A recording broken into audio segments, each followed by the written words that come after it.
சென்னை தீவுத்திடலை சுற்றி நடைபெறவுள்ள formula 4 car பந்தயத்திற்காக வரும் சனி மற்றும் ஞாயிற்றுக்கிழமையில் போக்குவரத்து மாற்றம் செய்யப்பட்டுள்ளது. இது குறித்தான மேலும் தகவல்களை தருகிறார் செய்தியாளர் சரவணகுமார்.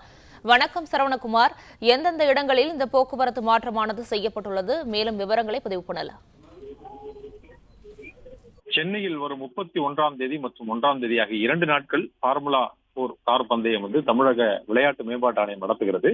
இந்த வார விடுமுறை நாட்களான சனி மற்றும் ஞாயிறுகளில் இந்த 2 நாட்கள் நடைபெறும் இந்த கார் பந்தயத்தில் தீவுத்திடலை சுற்றி இருக்கக்கூடிய அண்ணா சாலை, பல்லவன் சாலை, கொடிமரச் சாலை, ராஜாஜி சாலை, காமராஜர் சாலை மற்றும் சுவாமி சிவானந்தா சாலையில 3.5 கிலோமீட்டர் தூரத்திற்கு பிரத்யேக பாதை அமைக்கப்பட்டிருக்கிறது.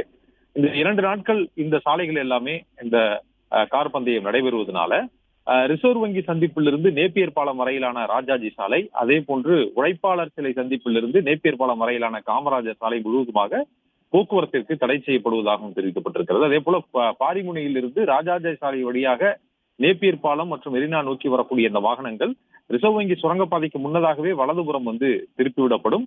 அவ்வாறு திருப்பிவிடக்கூடிய வாகனங்கள் சென்ட்ரல் வழியாக எழும்பூர் காந்தி இருவின் பாலத்தை சென்றடைந்து அங்கிருந்து அவர்கள் அண்ணா சாலையை சென்றடையலாம். அதே போன்று பாரிமுனையிலிருந்து முத்துசாமி பாலம் வழியாக வழக்கமாக தீவுத்திடல் வழியாகவும் கொடிமரச்சாலை வழியாகவும் ஒரு வாகனங்களும் செல்வதற்கு தடை விதிக்கப்படுகிறது.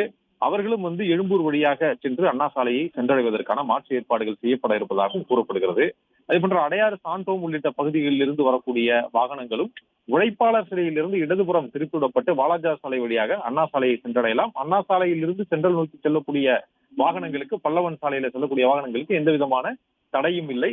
அதே வேளையில சென்ட்ரலில் இருந்து பல்லவன் சாலை வழியாக அண்ணா சாலை வரக்கூடிய வாகனங்களுக்கு கூட்ட நெரிசலுக்கு ஏற்ற, அதாவது வாகன நெரிசலுக்கு ஏற்றவாறு ஒரே சாலையில 2ஆக பிரித்து அவர்கள் எதிர் திசையில் வாகனங்களை அனுமதித்து தொடர்பாக அந்த நேரத்தில் முடிவெடுக்கப்படும் என்றும் தெரிவித்திருக்கிறார்கள். அதே போன்று எழும்பூரிலிருந்து சிந்தாதிரிப்பட்டை வழியாக சிம்சன் சந்திப்பு வரக்கூடிய வாகனங்களும் இடதுபுறம் திரும்பி பல்லவன் சாலை செல்லலாம். ஆனால் வலதுபுறம் திரும்பி அண்ணா சாலை செல்ல முடியாது. அவர்கள் அவ்வாறு வரக்கூடிய வாகனங்கள் அவர்கள் புதுப்பேட்டை வழியாக அண்ணா சாலையை சென்றடைவதற்கான மாற்று ஏற்பாடுகள் செய்யப்படுகிறது.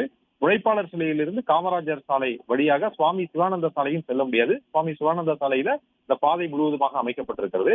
எனவே இது போன்ற போக்குவரத்து மாற்றங்களுக்கு ஒத்துழைப்பு அளிக்க வேண்டும் என்று சென்னை போக்குவரத்து காவல்துறை கேட்டுக்கொண்டுள்ளது.